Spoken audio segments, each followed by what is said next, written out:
आजच्या या सखोल चर्चेत आपण एका अशा विषयावर बोलणार आहोत जो जो खरं तर खूप जुना आहे, अगदी पण आजच्या काळासाठी एकदम परफेक्ट आहे. हो. आणि मला वाटतं हा विषय आजच्या धकाधकीच्या जीवनात प्रत्येकालाच कुठेतरी रिलेट होईल. राईट. म्हणजे बघायला गेलं तर आपण थोडं मागे जाऊया.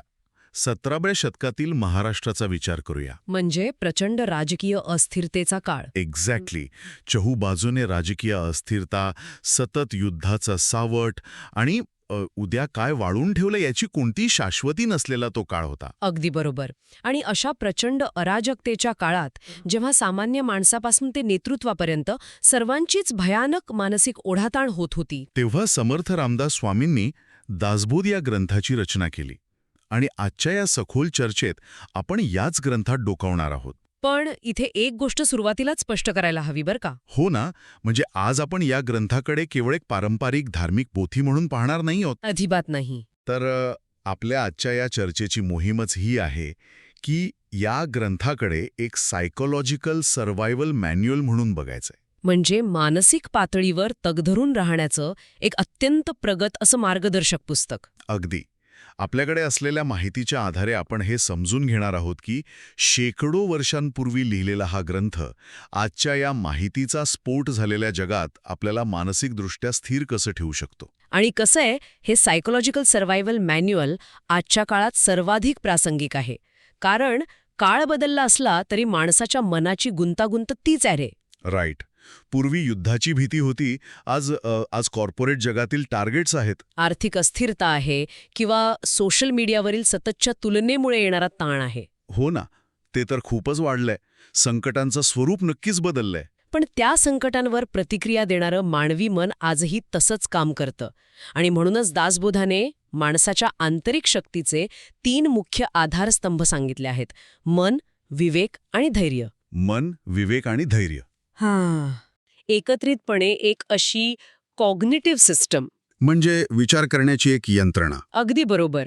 अशी एक यंत्रणा तयार करतात जी कोणत्याही संकटात माणसाला कोसळू देत नाही. चला तर मग या यंत्रणेचा सर्वात पहिला आणि पायाभूत भाग समजून घेऊया, म्हणजे मनाची ताकद. खूपच कळीचा मुद्दा आहे. जेव्हा आपण मनावर नियंत्रण असा शब्दप्रयोग करतो ना, तेव्हा अनेकदा असा गैरसमज होतो की मनावर नियंत्रण म्हणजे विचार थांबवणे किंवा भावना शून्य होऊन एखाद्या दगडासारखं बनणे. राईट. पण दासबोधाच्या अभ्यासातून एक खूप वेगळीच गोष्ट समोर येते. मन शांत असणं म्हणजे नक्की काय, यावर मला एक ॲनालॉजी किंवा एक साधर्म्य मांडावंसं वाटतं. नक्कीच सांगा ना. आपण नेहमी म्हणतो की मन हे एखाद्या कॅमेऱ्याच्या लेन्ससारखं असतं. जर लेन्स सतत हलत असेल तर चित्र कधी स्पष्ट येणार नाही. हे उदाहरण चांगलं आहे. पण मला वाटतं ती उपमा थोडी अपुरी आहे. कारण लेन्स निर्जीव असते. मन हे एखाद्या वादळी समुद्रासारखं असतं. अरे वा, हे जास्त समर्पक आहे. म्हणजे वरच्या पृष्ठभागावर प्रचंड लाटा असतात, पण जसं जसं आपण खोल जातो तसतशी एक विलक्षण शांतता असते. दासबोधात अपेक्षित असलेलं शांत मन हे त्या समुद्राच्या तळाशी जाण्यासारखं आहे का? हे समुद्राचे उदाहरण नक्कीच अधिक जवळ जाणार आहे. पण ह्यात एक अत्यंत महत्वाची मानसशास्त्रीय मेख आहे जी आपण समजून घेतली पाहिजे. कोणती? दासबोध जेव्हा मजबूत किंवा शांत मनाबद्दल बोलतो तेव्हा तो विचार न करण्याबद्दल मुळीच बोलत नाही. आधुनिक मानसशास्त्रात ज्याला आपण कॉग्निटिव्ह रिअप्रेझल म्हणतो. कॉग्निटिव्ह रिअप्रेझल? थोडं सोप्या भाषेत सांगायचं तर? म्हणजे एखाद्या घटनेकडे पाहण्याचा दृष्टिकोन जाणीवपूर्वक बदलणे. जेव्हा एखादं अनपेक्षित संकट समोर येतं तेव्हा माणसाच्या मेंदूतील अमिगडाला हा भाग लगेच धोक्याचा इशारा देतो. म्हणजे तो अलार्म वाजवतो एक प्रकारे. एक्झॅक्टली. त्यामुळे पॅनिक होणे, संतापणे किंवा घाबरणे ही अत्यंत नैसर्गिक जैविक प्रतिक्रिया निर्माण होते. मजबूत मन असणे म्हणजे ही प्रतिक्रिया येऊच न देणे असा होत नाही. अच्छा. मग त्याचा नेमका अर्थ काय होतो? जर राग किंवा भीती येणारच असेल तर मग नियंत्रण कसलं राहिलं? तिथेच तर गंमत आहे. नियंत्रण हे त्या भावनेवर नाही, तर त्या भावनेला दिल्या जाणाऱ्या प्रतिसादावर म्हणजे रिस्पॉन्सवर असतं. अच्छा. समजा एखाद्या व्यक्तीला खूप राग आला आहे, ती व्यक्ती जर लगेच ओरडायला लागली तर ते कमकुवत मनाचं लक्षण आहे. राईट. पण तीच व्यक्ती जर एक दीर्घ श्वास घेऊन स्वतःलाच सांगू शकली की मला आत्ता प्रचंड राग आला आहे आणि ही परिस्थिती रागवणारीच आहे, तर तिने त्या भावनेला आणि स्वतःला वेगळं केलं. म्हणजे मजबूत मन हे स्टिम्युलस आणि रिस्पॉन्स यांच्यामध्ये एक एक छोटीशी पोकळी तयार करतं. अगदी बरोबर. एक गॅप तयार करतं. दासबोधातील तत्वज्ञान आपल्याला हीच गॅप तयार करायला शिकवतं. एकदा का ती पोकळी निर्माण झाली की माणूस समस्येचा भाग उरत नाही. हो ना? आणि समस्या जेव्हा त्रयस्थपणे पाहिली जाते तेव्हा ती सोडवणं अधिक सोपं होतं. हे खूपच रंजक आहे.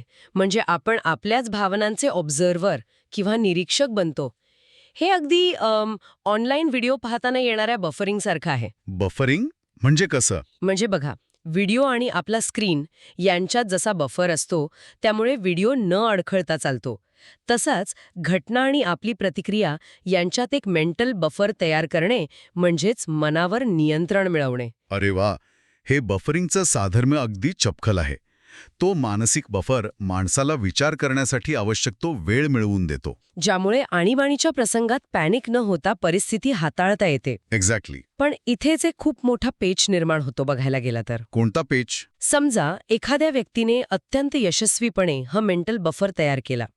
तिचं मन समुद्राच्या तळासारखं पूर्णपणे शांत आहे. पण आता पुढे काय?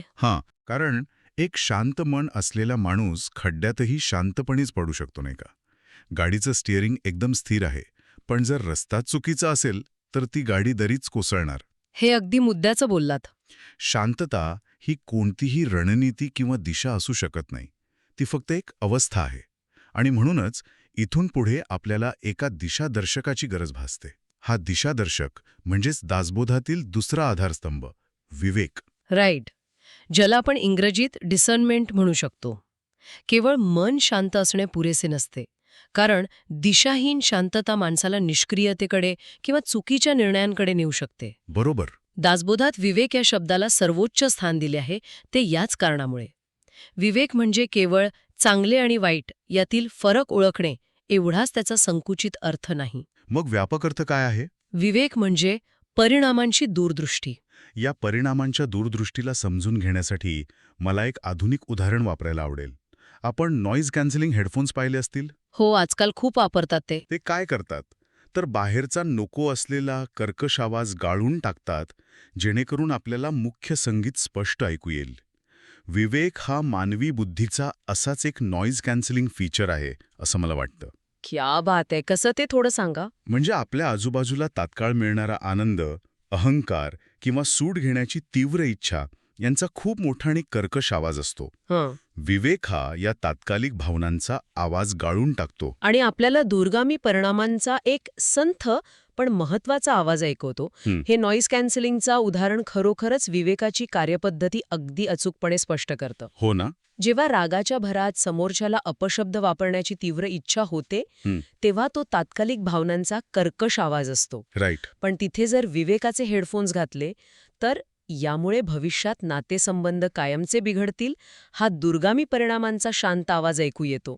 म्हणजे भावनेपेक्षा बुद्धीचा आणि परिणामांचा विचार करून जो निर्णय घेतला जातो तोच विवेकी निर्णय. अगदी 100%. दासबोध हेच सांगतो. पण इथे माझा थोडा आक्षेप आहे आणि हा प्रश्न कदाचित ऐकणाऱ्या अनेकांच्या मनातही आला असेल. आपण म्हणतोय की भावनेला बाजूला ठेवून फक्त परिणामांचा आणि बुद्धीचा विचार करा.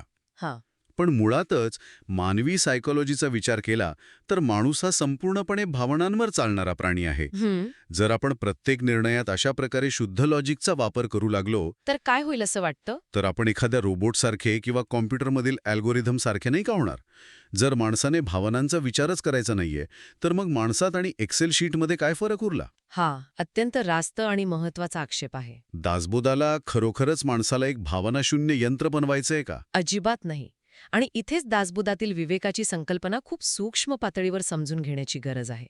विवेकाचा अर्थ भावना मारून टाकणे असा कधीच होत नाही. अच्छा, मग भावनांची भूमिका काय असते यात? जर आपण बारकाईने पाहिलं तर भावना या माणसाला माहिती म्हणजे एक प्रकारचा डेटा पुरवण्याचं काम करतात. डेटा पुरवतात? कसं? उदाहरणार्थ, जेव्हा आपल्याला दुःख होतं तेव्हा ती भावना आपल्याला सांगत असते की आपण काहीतरी मौल्यवान गमावलं आहे. जेव्हा राग येतो तेव्हा ती भावना सांगते की आपल्यावर काहीतरी अन्याय होत आहे. म्हणजे भावना महत्वाच्या आहेत तर? अत्यंत महत्वाच्या आहेत.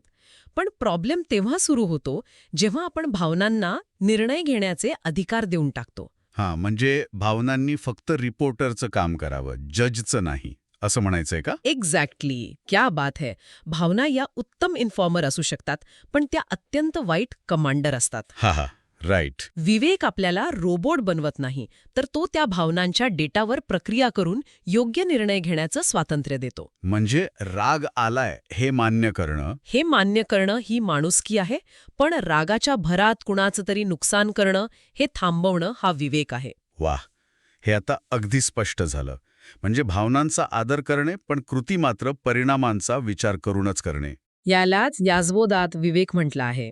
जर विवेक नसता तर एक शांत मन असलेला माणूसही केवळ आपल्या अहंकाराच्या पूर्ततेसाठी अत्यंत विनाशकारी निर्णय घेऊ शकला असता. राईट. म्हणजे सर्वात आधी आपण मेंटल बफर तयार करून मन शांत केलं. बरोबर. त्यानंतर आपण विवेक नावाचे नॉईज कॅन्सलिंग हेडफोन्स वापरून तात्पुरत्या भावनांचा आवाज बंद केला आणि दूरगामी परिणामांचा रस्ता शोधला. अगदी बरोबर. आता आपल्याकडे शांतता आहे आणि योग्य रस्ताही आहे.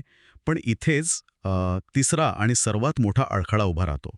अनेकदा आपल्याला नक्की काय करायला हवं हे पूर्णपणे माहीत असतं. निर्णय योग्य आहे याची खात्री असते.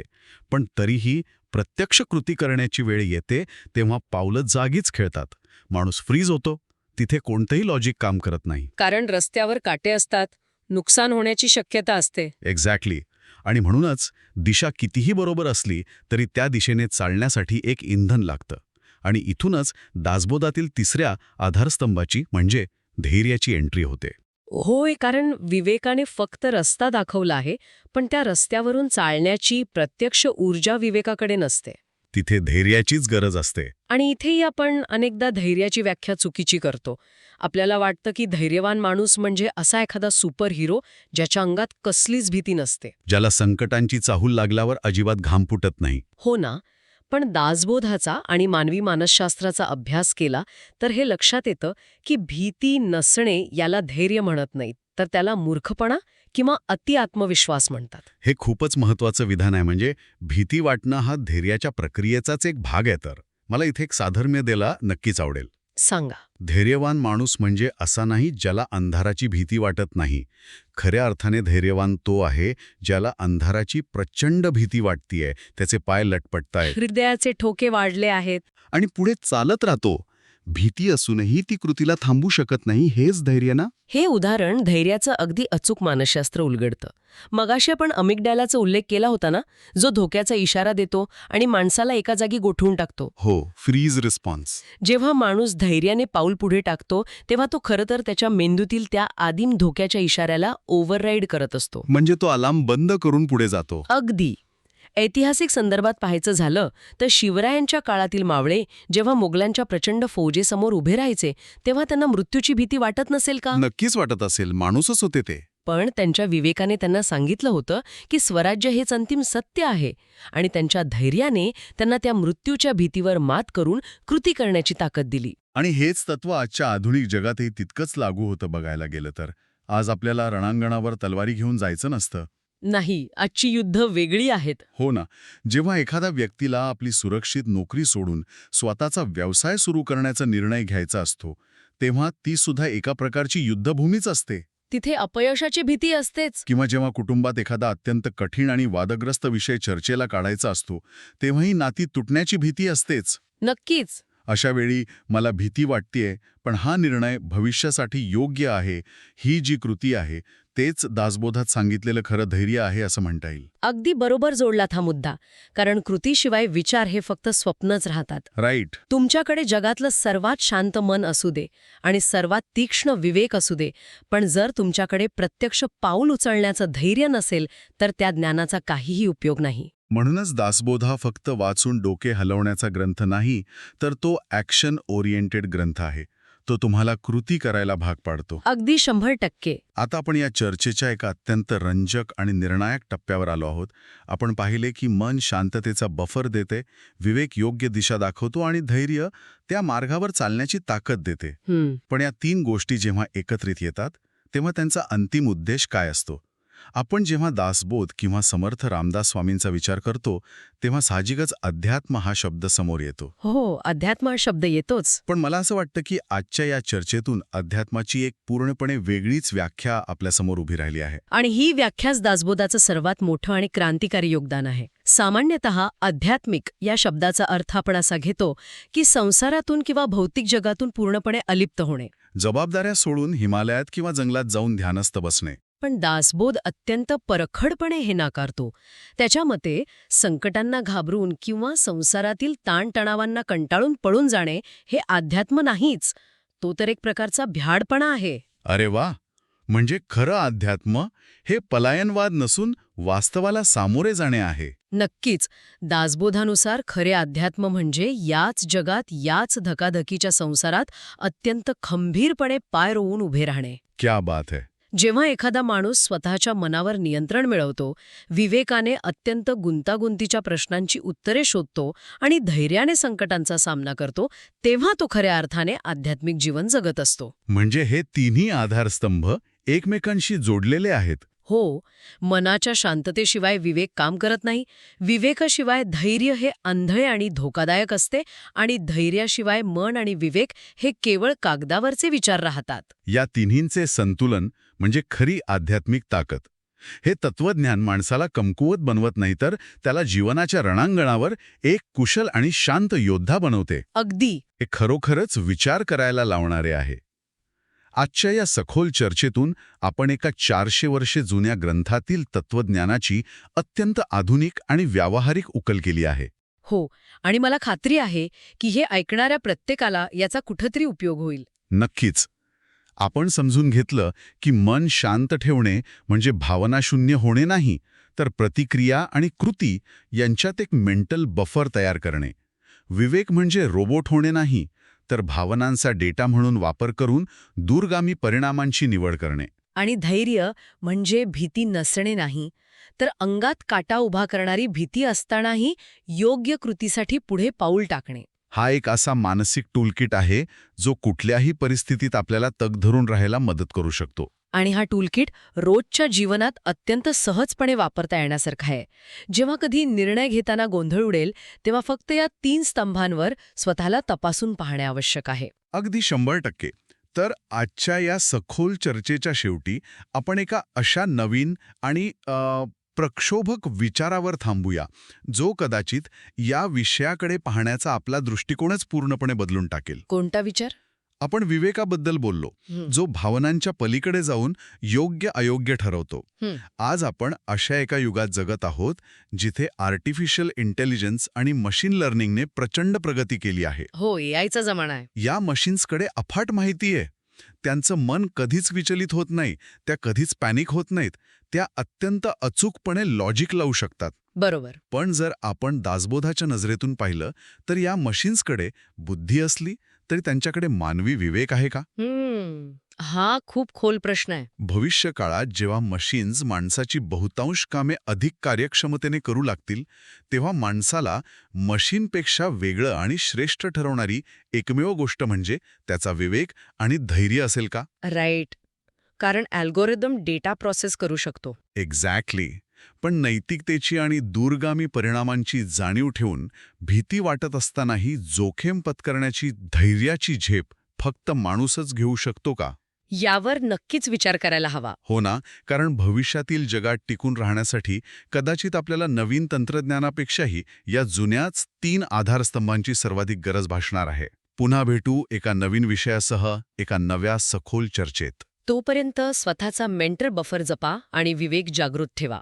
नक्कीच. नमस्कार.